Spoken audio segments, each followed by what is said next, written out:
la mesa redonda, bueno, tenemos una suerte que es bastante difícil tener, porque vamos a hablar de la colonia Segarra y tenemos casi todos los puntos de vista que se pueden tener sobre la colonia Segarra.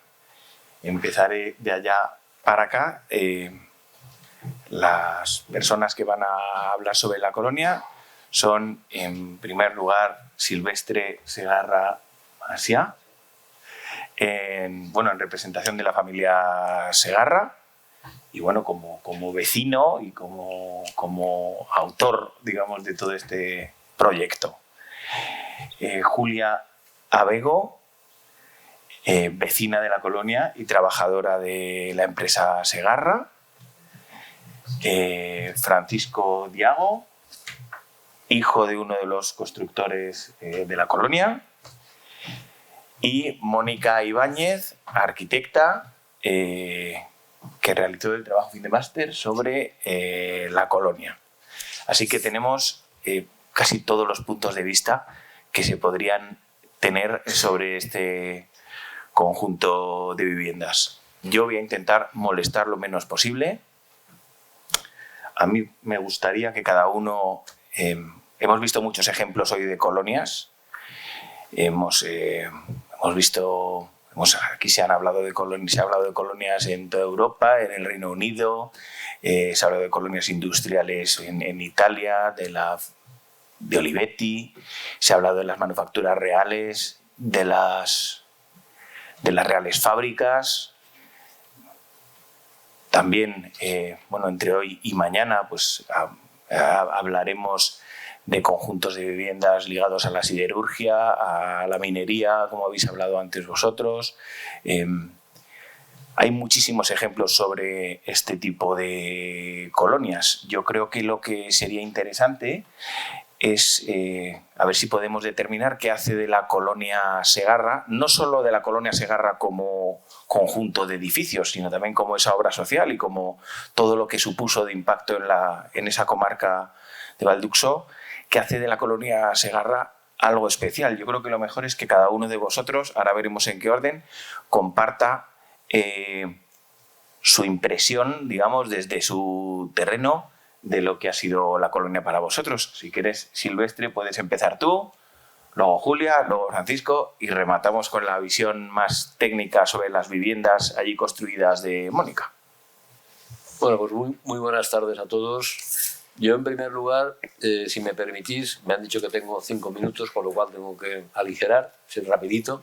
Quería dar las gracias a mi primo Silvestre, a su esposa María José Soriano y a sus hijos, por haber tenido la iniciativa, la valentía y la grandeza de haber llevado este proyecto adelante, que desarrollaron y que no haya caído en el olvido. Entonces, me parece muy importante poner de manifiesto esto y que hoy estemos, gracias a ellos, aquí reunidos y dándoos a conocer pues todo lo que mi abuelo y sus hermanos y mi bisabuelo consiguieron poner en pie.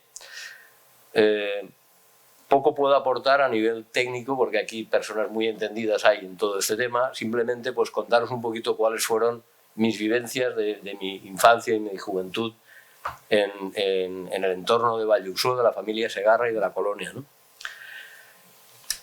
Yo soy hijo de Silvestre Segarra Portalés, nieto de Amado Segarra Bonich, quien junto a sus 4 hermanos fundaron y desarrollaron la empresa Silvestre Segarra Hijos, y bisnieto de Silvestre Segarra Aragó, al que familiarmente conocemos como el Capitán, por ser el patriarca y aglutinador de toda nuestra familia.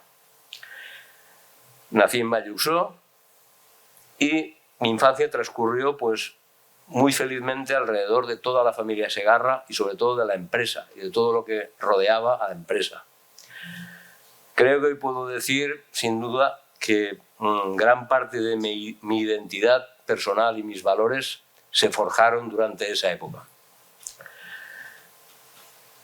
Os quería contar como anécdota que la familia Segarra vivíamos todos en un mismo edificio, aproximadamente unas 20 personas, unas 20 familias, en total unas 120 personas, convivíamos en un edificio, un antiguo palacio reconstruido por mi abuelo, a modo de pequeño hotelito donde cada familia tenía sus viviendas individuales. Y allí tuve unas vivencias extraordinarias. Yo nací en la Clínica Segarra, que fue una de las instalaciones maravillosas que la familia creó. Me bautizaron y recibí mi primera comunión en la iglesia, que está ubicada, como luego explicaréis todos, en la Colonia Segarra, al que cariñosamente en Vallhusol llamamos el Poblet, el pueblecito en valenciano. La colonia estaba compuesta por la capilla, que como buenos valencianos mis antepasados dedicaron a la Virgen de los Desamparados, con pequeñas capillas dedicadas a San Silvestre y a Santa Teresa. Las escuelas a las que yo asistí, lógicamente en aquella época estábamos separados los niños y las niñas, y en el centro estaba la iglesia. Y unas maravillosas viviendas, que yo todavía cuando paso por allí realmente digo, ojalá hoy pudiera comprarme una vivienda de estas. ¡Qué maravilla! Porque es digno de admirar. Eran viviendas, había de 2 habitaciones, de 3 habitaciones. Supongo que después ampliaréis esta información, ¿no? Pero allí, bueno, fueron ocupadas por gente que llegaba de fuera, que pagaban un alquiler y la empresa contribuía en una parte a lo que era el pago de este alquiler, ¿no? Las casas tenían jardines, un pequeño jardín individual, incluso la empresa facilitaba el abono, el agua, etc. Una cosa que siempre me ha llamado la atención es que en la construcción de las viviendas, por lo que he leído yo, ninguna casa tapaba el sol a la otra. Y aquellas casas que quedaban en la sombra, se crearon espacios recreativos o fuentes. Es algo que siempre en la disposición de las viviendas me ha llamado la atención. Después, bueno, también supongo que os hablarán de los criterios de adjudicación de las viviendas. Había que ser trabajador fijo, vivir en Vallhusol, ser cabeza de familia y no poseer casa propia. Pues mis recuerdos se basan básicamente en los años 66 y 67, donde asistí a la escuela. Como os he dicho, teníamos una escuela, unas aulas para niños y unas aulas para niñas. Recuerdo todavía hasta el nombre de los maestros, don José para los niños, doña Rosarito y doña Mercedes para las niñas. Y bueno, y asiduamente asistíamos también a la iglesia de la colonia, donde el famoso don Melecio impartía misas y bueno, de vez en cuando algún pequeño cachete se le escapaba también. Allí hice mis primeros amigos, de los cuales algunos de ellos han perdurado en el tiempo. Y en toda esta historia resultó ser que mi abuelo y sus hermanos en la empresa Segarra convinieron en repartirse las tareas directivas propias de la empresa, como eran la fabricación, las oficinas y las finanzas. Justamente sobre mi abuelo, mi padre Silvestre y mi tío Amado, a los que desde aquí quiero mandar un emotivo recuerdo, pues sobre ellos recayó la responsabilidad de la realización de las obras, gestión de vehículos y la agricultura. Hoy, esto os lo comento porque todavía hoy me fascinan las obras y las construcciones que estas personas fueron capaces de llevar a cabo durante los años 40 y 50 del siglo pasado, cuando ni de lejos existían los recursos técnicos, la maquinaria o los materiales que hoy tenemos, ¿no? Para mí la colonia Segarra en su conjunto es una excelente muestra de una obra realmente titánica. Os puedo decir, porque lo he vivido, que cientos de familias llegaban de los lugares más recónditos de España, Castilla, Andalucía, Extremadura, Cataluña, muchas veces en extremas condiciones de pobreza. Y allí encontraron rápidamente un trabajo y una vivienda digna, algo que ni en sus mejores sueños podían imaginar. ¿Cuántas veces presencié cómo mi padre recibía solicitudes de viviendas que se veía obligado a declinar por falta de disponibilidad? La creación de, como os he dicho, el Poblet, o la colonia Segarra, fue un rotundo éxito y estimuló a la empresa Segarra a repetir esta acción en otros lugares de Vallhusol, llegando incluso a construir viviendas aquí en Madrid para empleados de las tiendas. Hoy en día, transcurridos 80 años, este complejo de viviendas sigue siendo un ejemplo y un emblema en la ciudad de Bayuso. Otras grandes obras y edificios que rodeaban el complejo de la fábrica, así como innumerables servicios, fueron creados para uso y disfrute gratuito de los empleados y sus familias. Como ha dicho mi primo, una estupenda clínica con quirófanos y los mejores adelantos médicos de la época. Una escuela de aprendices, un enorme estadio deportivo con pistas y piscinas y un economato con productos de consumo diario a precios de coste son solo pequeñísimos ejemplos de la gran cantidad de iniciativas altruistas que mi familia desarrolló. Segarra fue una empresa ejemplar, donde todo el mundo era bienvenido, sin distinción de clase social o ideas políticas, llegando a albergar a más de 5.000 trabajadores y culminando una enorme obra social que fue el colofón de un gran proyecto.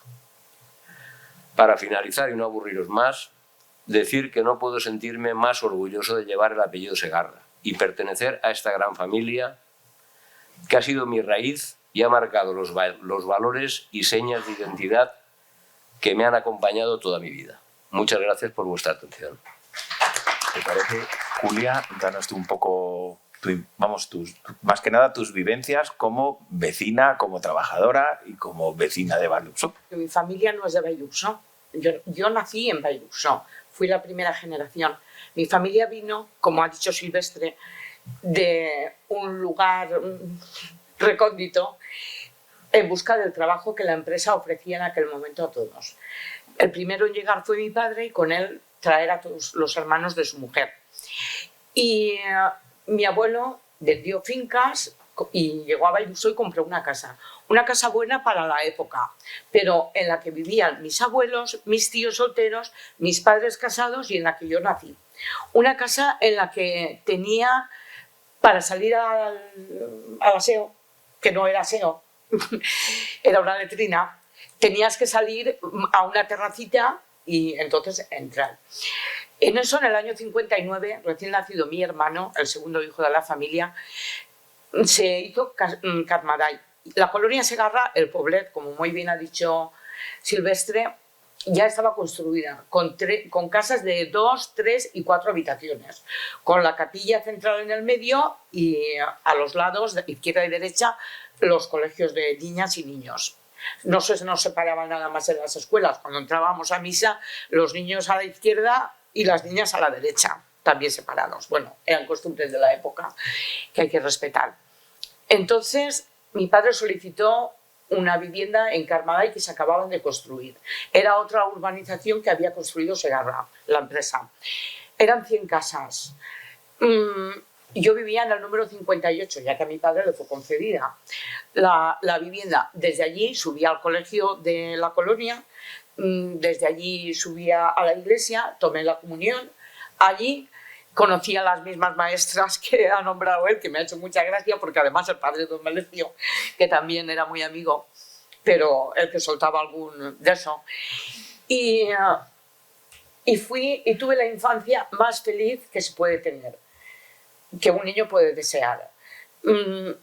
La empresa Segarra, Carmaday estaba separada un poco, no sé si calcular si sería 1 kilómetro, kilómetro y medio de lo que era el centro, digamos, de la empresa, de las escuelas, de la capilla, del economato, de la clínica, de todo eso estaba un poco separada, pero la empresa Segarra habilitó un transporte urbano que no existía en ningún sitio. Nosotros teníamos en aquel momento ya transporte urbano. Se nos recogía a los niños de Carmaday, que era la urbanización donde yo vivía, y se nos trasladaba a la escuela. Se nos volvía a bajar a casa, mientras tanto se subían a las madres, digamos, en aquel entonces, a comprar al economato, y si alguien quería subir a la clínica o algo, pues también tenía el medio de transporte. Una cosa impensable para la época, como también era impensable en que en Carmaday existiese un jardín enorme, con un ficus enorme en el centro, con muchísimas rosas, muchas flores,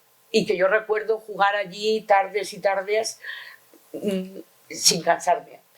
Los jardines tenían árboles frutales, a los que también tenía yo mucha costumbre de subirme en el murito y coger algo y ciruelos, nísperos según la época, naranjas y limones, por supuesto. La clínica tenía todas las especialidades. Mi hermana se rompió el fémur y se le operó en la clínica poniéndole un trozo de fémur de platino, se dijo en aquel momento, no sé si era platino o plata, platino es lo que se nos dijo. Yo fui operada con 3 años de amígdalas, de anginas. Mi hermano nació y tuvo problemas y de allí no salió. Venían los mejores especialistas una vez a la semana o no sé cómo era. Teníamos el pediatra, teníamos el médico de cabecera, pero además teníamos las especialidades. Teníamos quirófanos, teníamos rayos, todo lo que se podía esperar en un hospital de hoy en día. Entonces, pues, ¿qué más os puedo decir? Que cambiar la casa que cambié de mis abuelos por irme a vivir a Carmaday, para mí fue muchísima felicidad. Si queréis alguna pregunta que no sé me haya pasado, porque como veis no me he preparado nada, si se me ha pasado algo y alguien quiere preguntar, no tengo ningún problema. Luego trabajaste también. Sí, perdón. Cuando tenía 15 años entré a trabajar en la empresa. Trabajaba en una oficinita, en la sección de goma, donde se hacía todas las suelas para el ejército, para las botas del ejército. Estuve trabajando allí 8 años hasta que me casé y me salí de la fábrica. Y vamos, yo trabajé muy a gusto. Teníamos un vestuario con todas las taquillas, todos los lavabos, con duchas. Yo era de las pocas chicas, alguna señora de limpieza y yo, que utilizábamos el despacho de las señoras. El vestuario, perdón. Ese vestuario en concreto. El de los hombres sí que se utilizaba más, porque había más hombres en fabricación.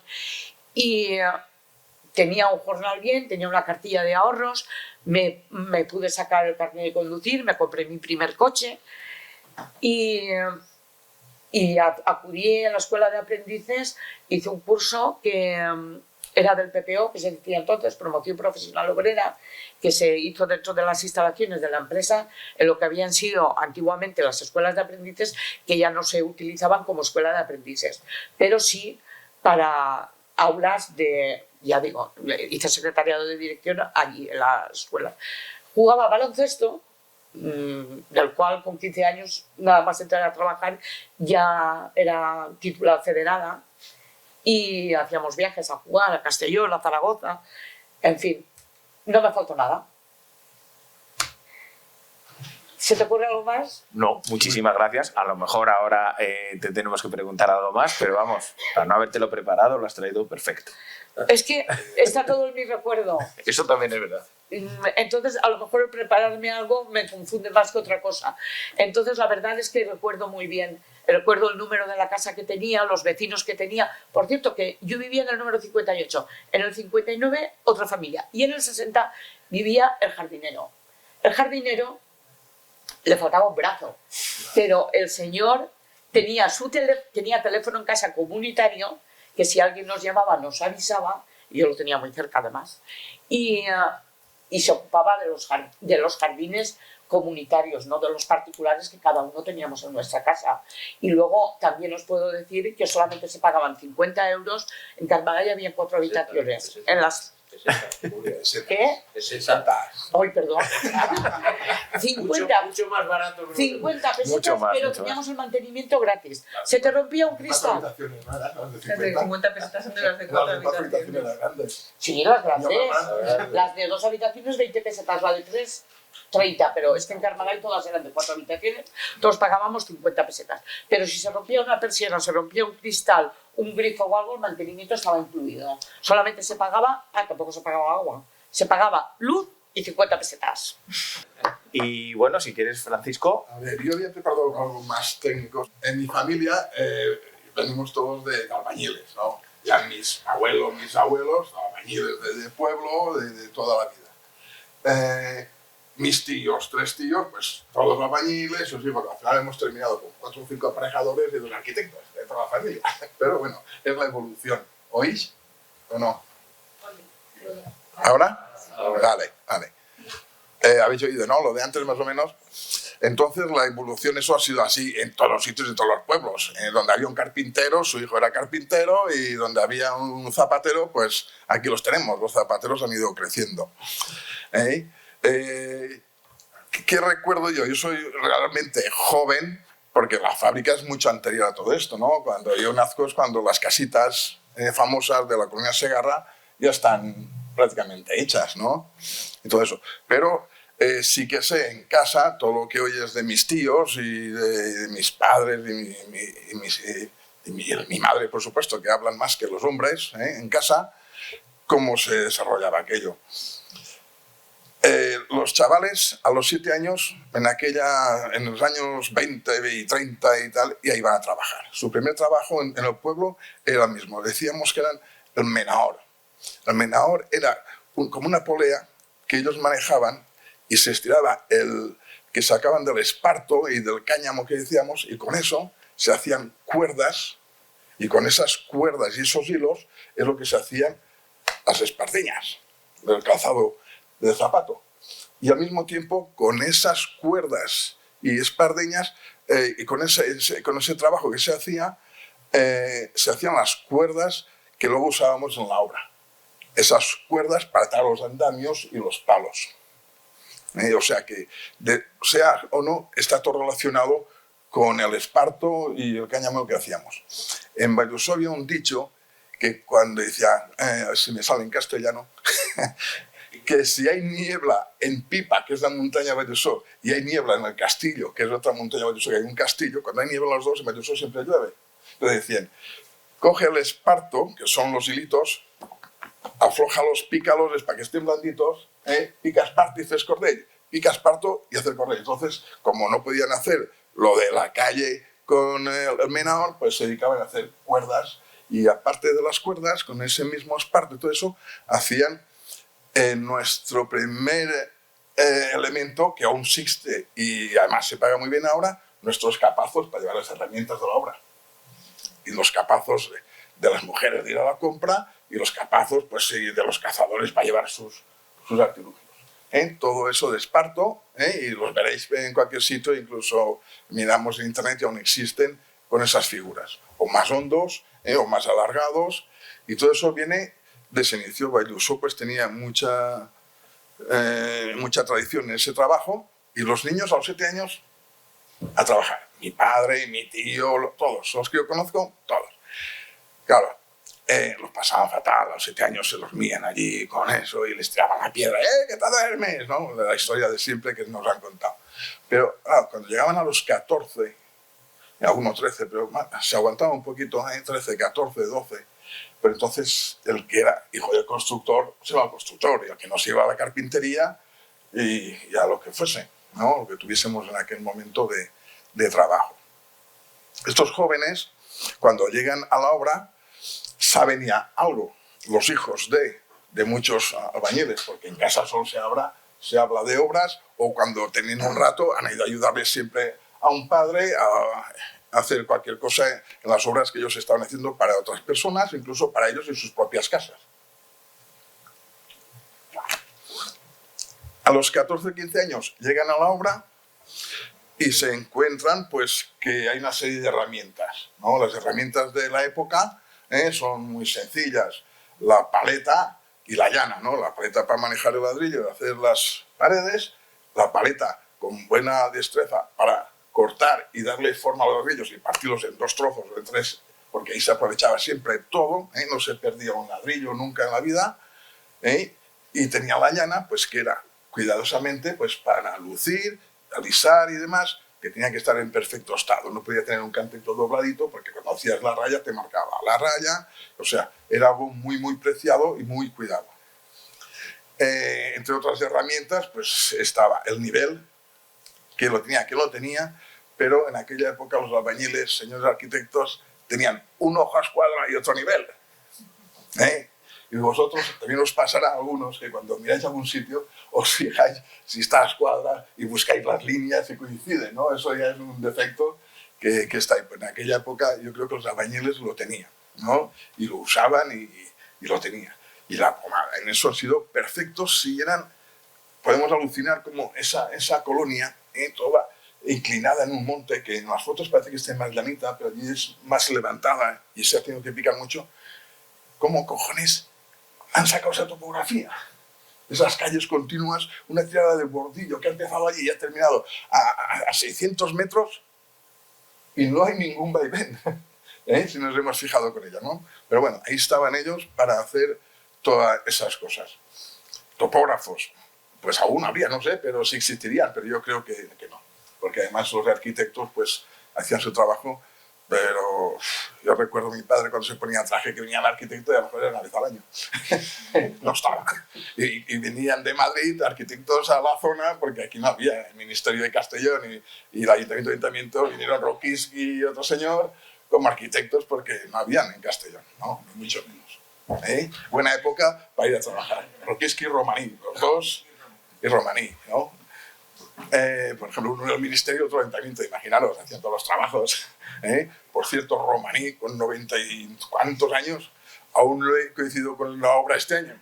Digo, don Manuel, ¿aún está usted aquí? Pues sí, señor, don Manuel aún va a las obras y lleva su tablet, y la lleva controlada. Es curioso que sigamos estando ahí trabajando, porque esto es afición, al final, más que negocio. Bien, con todo esto me estoy perdiendo y me estoy yendo. Y en cuanto a las herramientas que teníamos para transportar, pues la carretilla con ruedas de madera y hechas como podíamos. La sierra para cortar la madera y manual para poder hacer nuestros andamios y nuestras medidas. No sé, en general la maquinaria, lo que quiero decir con esto, que la herramienta manual es lo único que había y que se cuidaba mucho por unos mismos, por los mismos trabajadores, y tenían sus arietas, su saco, su cesta para llevarlas. Luego ya se evolucionó y la gente ya tenía unas cajas de madera, que ya empezaban a cerrarlas y demás, pero lo que había era eso. El metro, teníamos a quien tenía el metro plegable, de madera, que lo habréis visto, y estos señores, los directores, los jefes dentro del oficial, no es que en ese momento sí sería el encargado de la obra de mano, no sé cuál sería su título, ¿no? Por decir algo, pues también dibujaban. Y dibujaban bien porque los proyectos no tenían detalles, donde había proyectos. Y ellos dibujaban y se replanteaban las cosas y las probaban. E intentaban cosas maravillosas como que, por ejemplo, pocos ladrillos ahí cortados y rotos en un baño o una cocina de la colonia. Pieza entera. El tabique tenía que salir como saliera, pero la pieza iba entera, porque para cortar era con los alicates, romper mal. O sea, que coincide todo. Escuadra, si hay 400 casas, no conozco ninguna que tenga un ladrillo a desescuadra del pavimento hidráulico, por ejemplo. O sea, que la escuadra de un nivel lo tenían súper asumido en todo, era la regla número 1 y debe estar siempre la construcción. En teoría, para eso tenemos el AutoCAD que nos dibuja las líneas y no se pierde. Aunque así a veces arrastrar un punto que no es y se te va el dibujo. Yo no sé si estoy terminando el tiempo que me correspondía, pero yo creo que podríamos iniciar mejor el debate y empezar a hablar un poco de cómo era la construcción. La construcción que se hizo en ese momento, inmejorable, no se podía hacer. El tipo de vivienda que se hacía en ese momento en los pueblos, por ejemplo en Valluso, era una entrada ancha donde tenía que entrar el carro. Este carro andaba por una franja que se dejaba que era de tierra y el otro, el que podía, tenía pavimento o dejaban siempre de tierra, porque el carro tenía que entrar al corral con el animal, que el animal vivía dentro de casa del agricultor, en el corral. Aseo, el aseo, tenías que salir al corral y donde estaba el animal o estar allí fuera, no había aseos en ese momento. Agua, pues había agua de unas formas o de otras, desagües. Cuando yo he nacido sí que había, pero anteriormente había lo que había.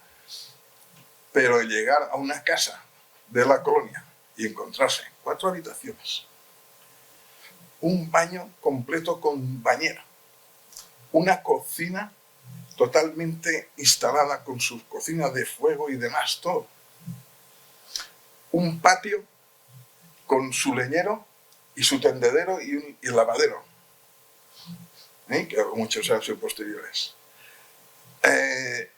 planta baja, todo en una planta, porque en las casas del pueblo para aprovechar una escalita de 70 centímetros de ancha para subir arriba y aprovechar esa ventana y aprovechar la superficie. Ventanas a 4 caras, orientación al este, luz, ventilación, acabados fenomenales, tanto desde la cimentación hasta arriba. No conozco ninguna casa de esas que tenga una grieta de arriba abajo. No sé si habéis visto alguna o habéis estado por allí. No la conozco. He rehabilitado algunas. He visto casas por dentro, de descripción cómo son por dentro, en sus vigas y demás. Algunas se han estropeado la viga y las han arreglado. O sea, que la construcción, la familia Segarra y la industria Segarra no se comprometía a hacer unas casitas a trabajadores, para que vengan. No. Aquello era viviendo a mi familiar aislada,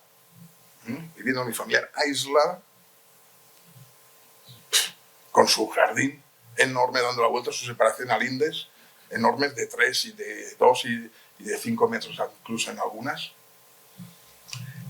Sus árboles frutales, un naranjero que produce 100 kilos o 80 de naranjas, 100 kilos de naranjas, un naranjo de estas características de naranja gorda, tienes durante 100 días 1 kilo cada día para la familia. Y un limonero que produce 130 kilos, los tenías en tu jardín, tal. Y aparte de eso, otro frutal que cada uno tenía uno. Ñéspero, tal, cada uno tenía un frutal. O sea, y encima en ese jardín había gente, incluso en Carmadain, ¿no?, que recordarás, que incluso se plantaba algo de huerta, tomates y cosas, porque tenía espacio. Y incluso, animales en el corral. Y animales en el corral, tenían la gallina y el conejo, si querían, y tenían los huevos de casa. O sea, el espacio es realmente enorme, la orientación, vamos, que hoy esas casas, cuando son a la venta, cuando yo hago tasaciones, yo soy arquitecto técnico, cuando hago tasaciones y cosas, es que no me dan tiempo a hacerlas, porque es que no dura 8 horas a la venta una casa. No es que se vendan baratas, porque la gente tiene un mercado y está ahí. En 8 horas se vende una casa ya. Claro, cuando eso se hizo, los del pueblo, ¿no? Yo ya no pueblo, ¿no? Y mi padre constructor y tal, pues estaba a un nivel bien, ¿no? La colonia, ¿está poco lejos de eso? ¿Cómo va a vivir allí, no? Pues es la envidia hoy del pueblo, esa urbanización, esa figura, esa forma. Traver hizo una gran figura. Había un proyecto anterior al principio donde eran como el teatro este que estamos aquí, todo alineado, que supongo, eso que estaba programado incluso antes de la guerra, me parece un poquito antes, pero luego se cambió proyectos cuando se puso la iglesia ya. Y así, ¿dónde iremos a misa? ¿Dónde iremos a la escuela? Abrir espacio. Iglesia al medio, escuela al medio, centro social al medio. Y entonces hizo una distribución perfecta, muy bonita, creo yo, para la zona, y luego, o sea, que está todo circulando y dando un centro a estos espacios sociales donde la gente que haya vivido.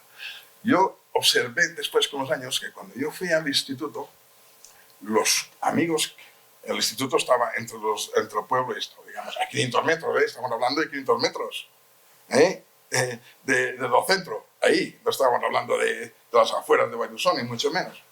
Cuando fui al instituto observé de que los chavales que vivían en la colonia, en deportes nos pelaban a todos. En todo lo que era deportes, a todos. Segarra hizo el campo de fútbol, que durante no sé cuántos años ha sido el más grande de España, 104 metros de largo, con césped, que había que tenerlo y cuidarlo con césped. Los frontones, unos frontones de unas paredes de 12 metros, que ningún viento los ha movido, hechos con caravista, con unas arcadas altísimas, unos pilares altísimos con unas arcadas, es digno de ver al que le guste la arquitectura. Vaya frontones se hacían entonces, no lo que hacemos ahora calculando el bloque de 20, no sé qué, el pilar, el hormigón y demás. Balonmano, baloncesto, bueno, como habéis visto todo. Estos chavales, su juego y su deporte lo tenían en casa. Mientras nosotros los del pueblo, que éramos los del pueblo, jugábamos donde había arrancado naranjos y había allí troncos y había todo y era un tropezón. La vida es la que hay. Y los chavales que estaban allí, pues encima, ese barrio, que eran amigos, en deporte nos ganaban a todos. Los constructores de aquella época, ellos dibujaban. No se puede pasar, bueno, lo puedo pasar y la daño vista. Esto, mi padre le pilla 8 años de guerra y mili, ¿no? En su edad. Y entonces, pues estando en la mili, estalla la guerra y se va pues a ingenieros, ¿no? Lo que toca. Ingenieros, pero no albañil, no era ingeniero ni era nada. Hablar castellano bueno, me cuesta a mí, imagínate a ellos. Pues este puente lo hizo él en guerra. Cuando llegó su comandante, dice, hay que hacer este puente que tenemos que pasar las fuerzas. Un puente de 4 ojos, más los 2 finales, y este es su dibujo. Y le dijo, ¿cómo hago el puente? Y dice, ahí tienes un pueblo que está bombardeado, coge lo que te haga falta. Y ahí está su dibujo y su puente que está allí hecho. Este puente está ampliado 2 metros por cada lado y está ese puente. O sea, la cultura de los constructores de la zona nuestra de Valluso era de hacer las cosas muy bien y muy bien estudiadas. O sea, que lo que es la obra de las casitas colonia, la cimentación de abajo no hay nada rellenado. Se ha llegado siempre a la piedra, porque era la ladera, ¿no? Subían piedra, todos los cantos con ladrillo caravista macizo, caravista no, está lucido después con ladrillo macizo de 5, todos los cantos, cada 60 centímetros, 2 hiladas de ladrillo dinámico, atando todo, así buscando las alturas. O sea, la cubierta, hay una viga de hormigón central de 20 por 60 en todas las casas, que es donde apoyan las vigas de madera, que es la cubierta. Algunas se ha estropeado, pues si una caja levanta, que mojamos, sabemos lo que pasa con el agua. El agua es el enemigo público de la construcción, ¿no? Si se moja algo, pues entra un proceso químico y se estropea todo, ¿no? Pero en sí están intactas. El sistema de desagües de toda la fábrica son pasillos de 80 de 1 metro, los desagües, con cúpula, con arco, de ladrillo caravista, ladrillo macizo, caravista. Toda la fábrica está cruzada de esos desagües enormes. Yo al final, durante el estudio de la colonia, realmente yo no fue que Segarra me encontrara a mí, sino que yo lo busqué, porque ya me interesaba mucho el tema de la vivienda y sobre todo las colonias industriales. Y esa cuestión social que tienen siempre las colonias industriales. Entonces, porque mi familia se ha creado en una, pero yo buscaba una cerca de donde yo estuviera y que pudiera estudiar allí pues todas las cuestiones que aquí se han visto esta tarde, pues esas viviendas siempre vinculadas a una fábrica donde el centro no se hace de una manera administrativa, sino que es una empresa la que gestiona la vida, digamos, de las personas. Entonces, en Segarra es como la empresa canónica, o sea, como la colonia canónica que todos conocemos, unas viviendas vinculadas a una empresa muy potente en la que todo se desarrolla a través de esa empresa. Entonces, este plano lo he mostrado porque en amarillo está en los años 40, cuando ha comentado el señor Segarra, cuando empieza ese auge donde está el mayor esplendor. Este es el pueblo de Valldusó y esto es unas colonias, y todo esto es la fábrica. Claro, yo creo que en superficie casi toda la extensión de la fábrica y de todos sus servicios era muy parecida al de ay, no sé, igual no se oye nada, ¿no? Sí, se oye. Era el de Valldusó, con lo cual estaba adquiriendo un carácter muy importante dentro del núcleo urbano. Voy a pasar ya a las viviendas. Esto solo quería enseñar un poco para que tuviéramos perspectiva. Como ha dicho también, pues que lo ha explicado súper bien, pero las viviendas las proyecta Traver. Traver, no sé cuánto iría la obra, supongo que no mucho, pero Traver probablemente es el arquitecto más importante que ha existido en la ciudad de Castellón. él, pues, que la carrera se la sacó en 1912, se fue a trabajar a Sevilla y estuvo en la oficina de turismo y participó en la exposición regional en la que se construyó la Plaza de España. O sea, es un arquitecto de cierto nombre. Pero yo no sé muy bien, pero la familia Segarra lo eligió a él para hacer estas viviendas.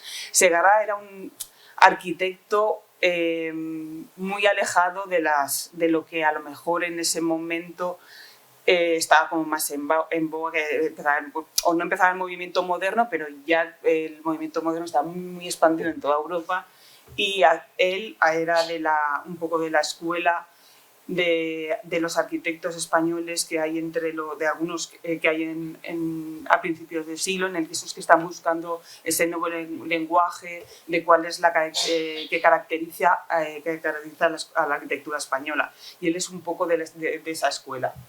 De hecho, en muchos escritos que tiene, casi que rechaza totalmente las premisas de la arquitectura moderna, y sí que está muy vinculado, sobre todo en el tema de urbanismo, y así lo hizo en el Plan General de Castellón, a las premisas de la ciudad jardín, que cuando se empiezan a construir las viviendas en la colonia Segarra, que es en 1943, las cuestiones de la ciudad jardín ya están algo superadas. Pero bueno, de las formas orgánicas que tú estabas hablando, esas formas orgánicas derivan directamente de esas premisas de la ciudad jardín que ya se habían experimentado en Inglaterra. Estos son los grupos de viviendas que tiene, y el primero es este de aquí, ¿vale? Esta es la iglesia, que ocupa una zona central. A los lados estaban la escuela, y así es como organiza las viviendas, con trazado muy orgánico, con vivienda aislada, directamente cogido de la teoría de la ciudad jardín. Aquí es donde hay viviendas como decían ellos, de 4, 3 y 2 dormitorios. Después construye esta ampliación. Bueno, y también está siempre mirando a la fábrica, y además está en pendiente, como comentaba él. De manera que todas las viviendas, su entrada se produce en esta dirección y siempre están mirando hacia la fábrica. Esta es la ampliación que hará más adelante. Ya en el 56 construyen esta ampliación que va repitiendo siempre la tipología. Y este es el grupo donde vivía el grupo Carmaday, este de aquí. Y ya en una época ya más posterior, en el 62, crea estas viviendas, donde aquí ya se aleja bastante de las premisas de ciudad jardín, es mucho más ortogonal, y aquí absolutamente. Y ya no son viviendas adosadas, con ventilación cruzada, pero no. Entonces saco las viviendas. A ver, yo creo que sí las tengo aquí. No lo sé, espera.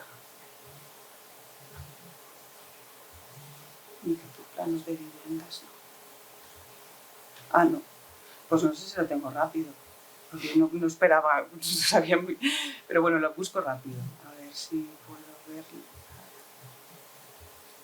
A ver si puedo sacarlas.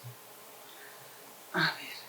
Mirad, por ejemplo, esta es una de las viviendas de 2 dormitorios. En las viviendas siempre, a ver esto, sí, lo más para atrás.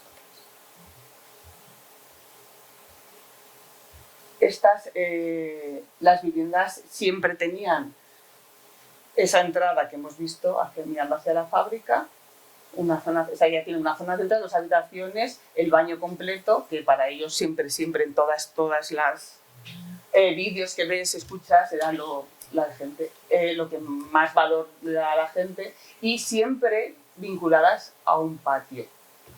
En un patio que ya en los planos de Travers, voy a ver, los encontraré ahora. Ya en los planos de Travers estaban grafiados como leñera y como aves, con el árbol que estabais comentando. Quiero decir, para él para él o para la empresa sí que era muy importante que todos los trabajadores contaran con esas cuestiones que te arraigan mucho más al lugar, no solo la vivienda, sino el cuidado de unos animales y de una agricultura que te van a vincular muchísimo más al lugar. Voy a ver si encuentro otra tipología. Esta es la de... Ay, perdón. Esta es la de 4 habitaciones. Ay, perdón. Estos son planos redibujados por mí, pero bueno, en el trabajo podéis encontrar los planos originales. Esta es la de 4 habitaciones. Vale, esto es lo mismo, tienen las 4 habitaciones. En la primera colonia sí que hará de 2, de 3 y de 4 habitaciones, pero en el resto, en todas las ampliaciones que hemos visto, van a ser directamente de 4 habitaciones. Las otras yo creo que las deja. Todas estas viviendas, la primera se construyó, además, bueno, voy a ver si encuentro alguna más. En cualquier caso, todas unifamiliares, Todas aisladas. Todas aisladas, O sea, como- encima, excepto las de la última época, que yo creo que las firmó otra vez, pero no se ven vestigios de... No sé, tal vez que hablas tú, que estás comentando, esas de otra época ya no son promovidas por la empresa Segarra, familia Segarra. Ya son pues, las adosadas, sí. ministerio, ayuntamiento, intervienen. yo creo que intervienen Intervienen más ayuntamiento y ministerios que la... Eso fue a petición. Y es que las encontré en el archivo. Pero ya las construyen junto con el Ministerio de la Vivienda del Ayuntamiento de Valladolid. Y son las que están pegadas, que en el pueblo se les ha quedado a ese barrio el nombre de Texas. Sí, se llaman Texas. Sí. Pero eso ya no fue. Texas, porque ya está. Segarra consiguió todas las licencias, las promovió y hizo como parte del préstamo hipotecario, porque eran agentes del Banco Hispanoamericano, y entonces se encargaba de retener mensualmente, porque esas ya eran propiedad de los trabajadores que iban a vender. Sí, esas se vendieron, esas se vendieron, no se alquilaron. Sí. Segarra ejerció en todo momento como intermediario. Vale. Es que a mí sí que me encontré documentación de Igual esas. que entre Texas y el principio de la colonia, las primeras casas que hay otras que también están agrupadas, que es lo que en su día llamaba Grupo Branco, Estaban así. y eso tiene el mismo sistema.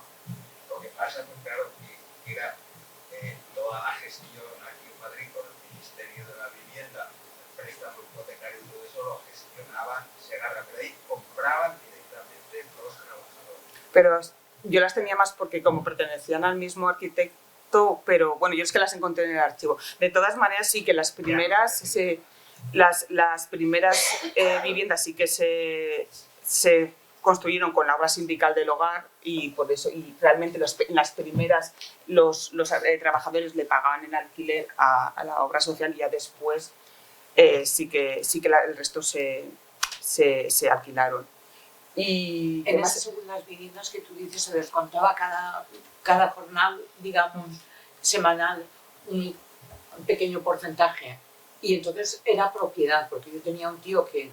Sí, esas se fueron en propiedad. Y le descontaban un poquito del sobre que decíamos que era el jornal, pero pasaban a ser propiedad. Lo que sí que habéis comentado, que además no ha salido ninguno, no sé, a mí es un edificio de la empresa Segarra que me parece muy curioso, que es el depósito de agua. Ah, sí. Que está recién restaurado. Bueno, un depósito de... la empresa de Segarra construyó un depósito de agua que está entre Valldosú y La Llosa. Bueno, vosotros me corregís. Y que está en una montaña más alta y por gravedad servía agua a la empresa. Y no tenía agua y La Llosa es toda una cumbre. Y por eso el agua que ella comentaba, el agua era gratis, porque el agua, igual que servía, por lo menos yo he leído que servía también a las viviendas. Sí. Y es un edificio de lo más curioso, porque es un gran depósito, como una piscina que tiene atravesado una construcción y tienes unas vistas espectaculares desde ese sitio. Y en cualquier caso, no había ningún... O sea, hemos visto, por ejemplo, antes Ciudad Pegaso, que había las viviendas de oficiales, las trans, o las que están más vinculadas a la siderurgia, hay mucho bloque de viviendas, aquí lo mayor número... Aquí no había jerarquía, no había nada, todos Sí, chalés. estaba el economato y arriba había Había unas unas. viviendas para encargados. Eso No eran sé. pisos, Pisos. Sí, era- Sí, estaba como dentro de... 12 viviendas. Entonces, que eran pisos. De hecho, fueron las primeras viviendas que se construyeron, ¿no? Esas se construyeron para unos alemanes Ah. que no llegaron a venir nunca porque en los años 40 faltaba de todo y la Bayer no podía suministrar toda la empresa alemana, estaba encauzada para esfuerzo bélico y se construyeron porque tenían que venir unos alemanes a fabricar los colorantes. Los tales alemanes nunca llegaron y cuando llegaron, que sí que llegaron con la fórmula, se quedaban en Valencia, iban a recogerlos y volvían, nunca llegaron a vivir. Y entonces ahí se pusieron a vivir más que los encargados, los técnicos, los químicos, hubo que contratar de fuera del pueblo y eran unas viviendas distintas. Pero serían 10 o 12 los años. Sí, era una línea de un pasillo con Pero puertas estaba dentro del edificio de recepción, ¿no? O sea, como estaba como dentro, no eran arriba, pero lo que eran no los tenían un comedores. bloque exento, Sí. estaban como Sí, dentro pero de... arriba de los comedores, aprovechando esa estructura. Posiblemente esas que tenían peores vistas y tal eran las de los Sí, o sea, muchísimo mejor las, bueno, las de la colonia muchísimo Pero es mejor. que todos los encargados vivían ahí, porque mi Sí. padre, por ejemplo, era encargado. O sea, que digamos que a lo mejor los que vivían allí arriba, yo no sé quién era, sé que Pero eran... ahora incluidos. No se estaba... No lo tengo grabado. En esas casas era insoportable. Yo solamente No había estuve una vez jerarquía, eran en todas. unas, Las de arriba, sí. pero que en las casas de la colonia y de Carmaday vivían todos juntos porque la verdad es que mejores casas que esas tampoco podían haber para los jefes. Si los empleados hubieran estado en chabolitas, pues a lo mejor se hubiera podido distinguir, pero es que claro, las casas que teníamos con jardín, con patio detrás, con 4 habitaciones, baño completo, ¿qué más les iban a hacer? Yo no conozco Valduxo, me están entrando muchísimas ganas de ir, Pues me vais a nada. tener que invitar. Tenéis que venir. Pero en Madrid ha pasado también parecido, ¿eh? Las colonias, las casas baratas que se construyeron aquí a principios de siglo, en la primer tercio, primera mitad, muchísimas han evolucionado luego. Eso debe ser que vamos para atrás, porque las casas de los obreros, ¿quién las pillara ahora? Como decía Hombre, Silvestre al Ya principio. pillaré yo la casa de Carmaday. Ya no digo el viso, que fue construido de otro, pero vamos, la colonia de la prensa o la de los carteros ahí en el Parque de las Avenidas, o la, vamos, cualquiera, o sea, cualquiera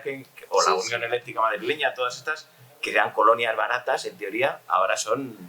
Hombre, Vamos. en Valduso ha pasado que cuando tú has sacado las imágenes de las colonias como han ido añadiendo para poder, bueno, pues como podían en los patios, aquí ha pasado lo mismo. Yo cuando hice el estudio, una vivienda de 4 habitaciones tenía 80 metros cuadrados.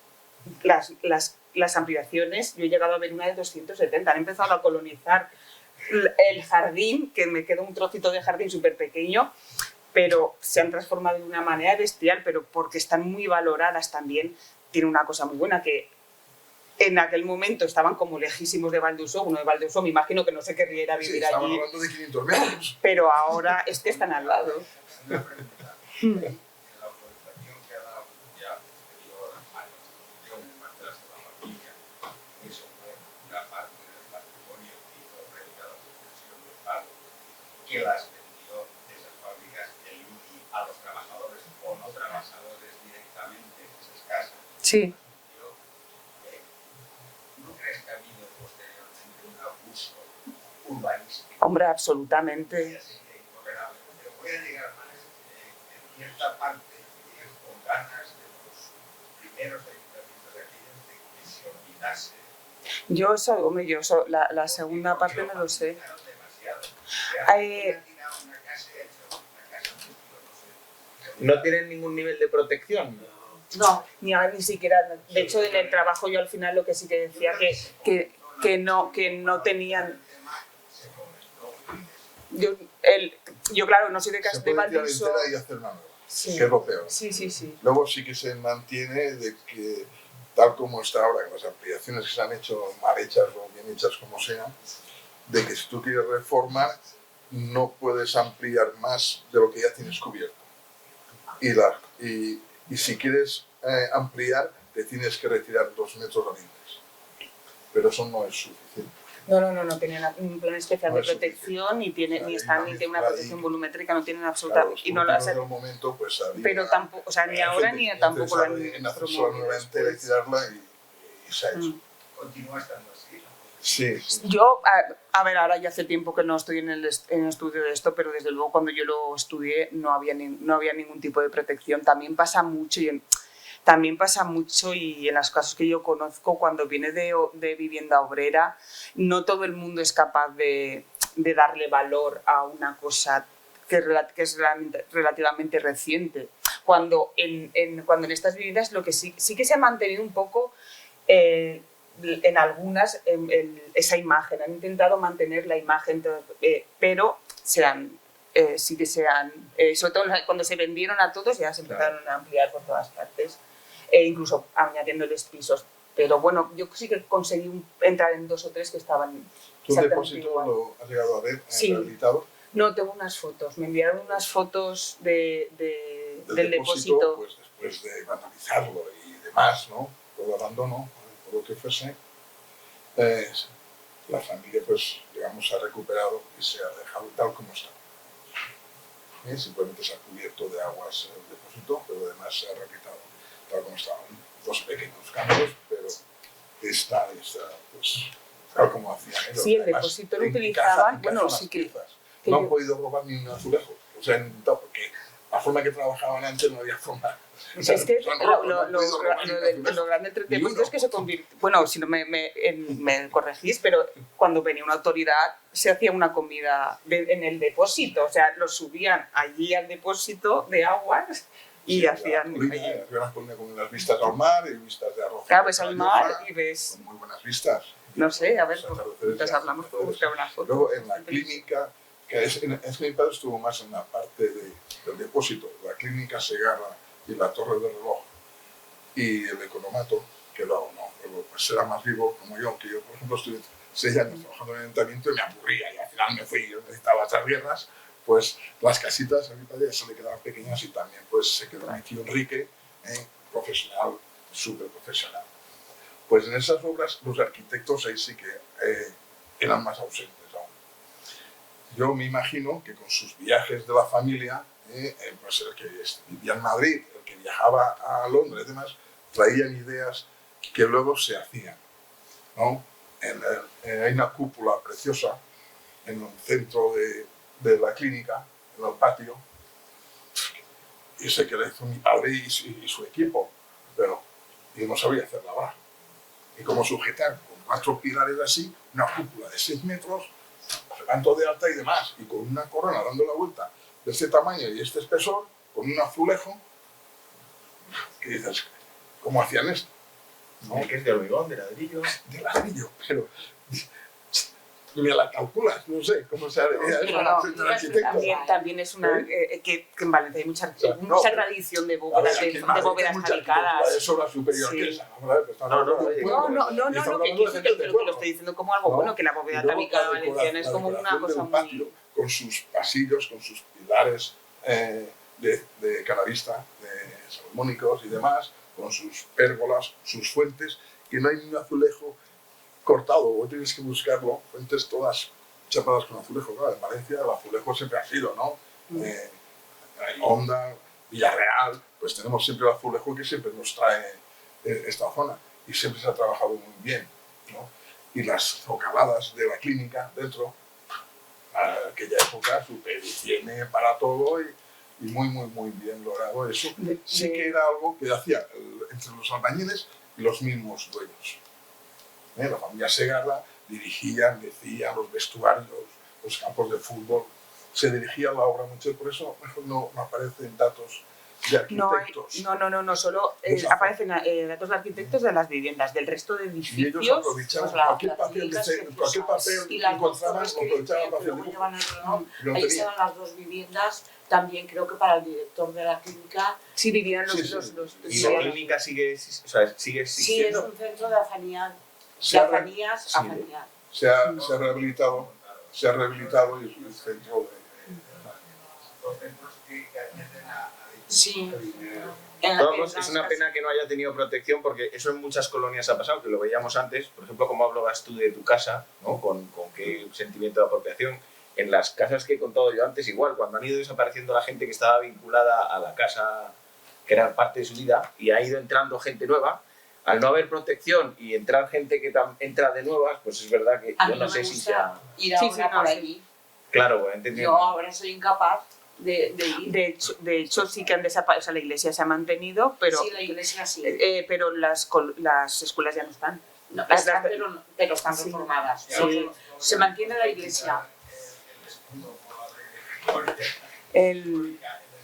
De hecho, lo único edificio protegido es la iglesia.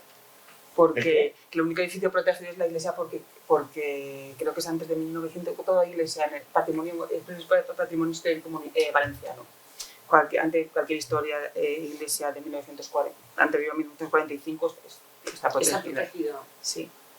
Bueno, Bueno, Italia no la he han dejado tocado, pues. esta imagen ahora aquí porque seguramente había viviendas en Madrid que eran para las dependientes de las tiendas. Dependientes y dependientes de las tiendas están, bueno, de hecho yo lo tengo en el Paseo de los Cerezos, pero yo voy a decir los Jacintos, pero bueno, debe estar en el mismo barrio. Sí, yo tengo Paseo de los Cerezos, entonces es esa sí, el arquitecto se llama Martín José Marcide, que yo no lo conozco, pero son de él. Es un arquitecto vinculado al Ministerio de Sanidad. Se ve que hizo bastantes hospitales en Madrid, no conozco. Y bueno, Segarra también tiene viviendas en Madrid, por si queréis ir a visitarlas. De hecho, en la peli de Los amantes pasajeros de Almodóvar, creo que Penélope Cruz. No sé más qué refiere esto, pero vive ahí. Igual este arquitecto tuvo algo que ver con la clínica, porque No la lo clínica tiene sabemos. un quirófano con una escalera buena que sube arriba y tienes tu cristalito de la operación. O sea que estamos hablando de alto nivel. Bueno, no sé si hemos consumido nuestro... Nos hemos pasado a lo mejor. Es que estaba esto muy animado.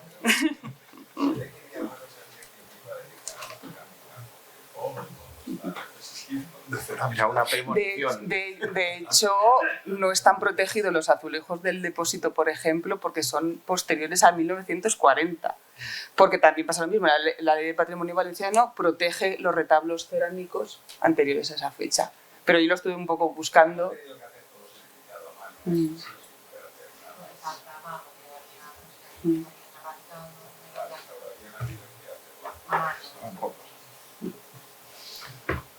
Bueno, pues... yo creo que hemos consumido el tiempo que teníamos. Muchísimas gracias a todos. Yo creo que ha sido muy interesante que todos hayáis aportado vuestro punto de vista. Y nada, pues habrá que ir a Valdeuxó a ver cómo queda por allí. Muchísimas gracias. Doy las gracias a todos, porque para mí, como he dicho, es un honor. Nada, pues has estado tú.